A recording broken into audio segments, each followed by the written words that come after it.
पाकिस्तान में एक बहुत ही नाजुक मसला ये है कि हमारे स्कूलों कॉलेजों के बाहर ये जो और या वहाँ कॉलेजेस के अंदर यूनिवर्सिटीज़ के अंदर तक ये जो ड्रग पेडलर्स की रसाई है ये बहुत बड़ा एक अलमनाक सूरत हाल है। और इसके ऊपर हमारे साबिक जो इंटीरियर मिनिस्टर थे शहरियार अफरीदी, उन्होंने दुरुस्त तरीके से इस मसले को उजागर भी किया, हाईलाइट किया प्रॉपरली कि एक चैलेंज है जिसको हमें एड्रेस करना है।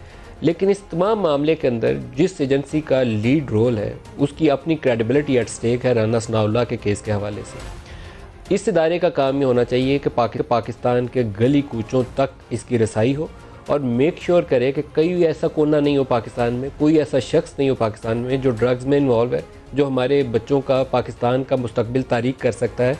उस तक कोई भी बंदा जो है कानून वाला वो सख्ती के साथ जाए और उसके साथ निपटे, लेकिन कानून ट्रांसपेरेंटली एक्ट करे तो उसकी क्रेडिबिलिटी और साख बरकरार रहती है। अगर उसके ऊपर शकूक व शुबहात पैदा हो जाए तो उस इदारे का अपना वकार मजरू हो जाता है।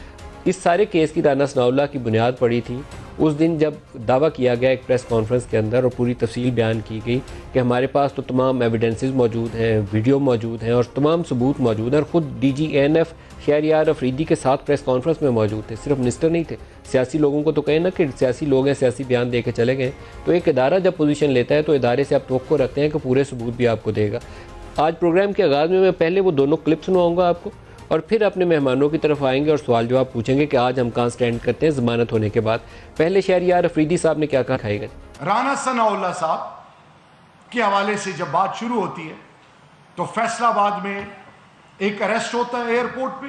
अरेस्ट होने के बाद हमें लीड्स पे आगे काम करते करते तकरीबन 3 हफ्ते राना सनाउल्लाह साहब की गाड़ी को, राना सनाउल्लाह साहब की मूवमेंट्स को हर लेवल पर ऑब्जर्व किया गया, गेज किया, उसकी फुटेजेस, तमाम तर चीजें हमारे पास मौजूद है। 15 किलो आला क्वालिटी की हीरोइन जिसकी इंटरनेशनल मार्केट में वैल्यू 15-16 करोड़ है, यहां से जानी थी लाहौर और लाहौर से आगे फिर इंटरनेशनल मार्केट में जानी थी। A to Z तमाम सबूत जो हैं वो इंशाल्लाह कोर्ट ऑफ लॉ में पेश किए जाएंगे। तमाम जो सबूत है हमारे पास वो इंशाल्लाह इंटैक्ट हैं। और इसके साथ DGANF जो थे उन्होंने क्या कहा वो भी दिखाएंगे।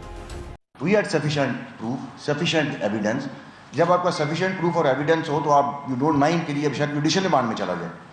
फिजिकल रिमांड की उसमें ज़रूरत होती है जब आपके पास कोई सबूत नहीं है, कुछ नहीं है, आपने इन्वेस्टिगेट करना है।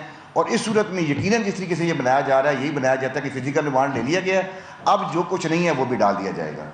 ये कोई फिल्म नहीं बन रही है जहाँ पे हम कैमरे लेकर खड़े हो जाएं, देयर इज एनफ प्रूफ। लेकिन ऐसे नहीं हो सकता कि हम कहीं पीछे हट जाएं, जी रीटेक करें, दोबारा फिल्म बन रही है। ये फिल्म नहीं है, it's a life situation, it is a war situation जहाँ पे उनके गार्ड हैं, हमारे लोग हैं। How is it possible in war somewhere in war आप कहें जी ठहर जाएं, दोबारा रीटेक करना है।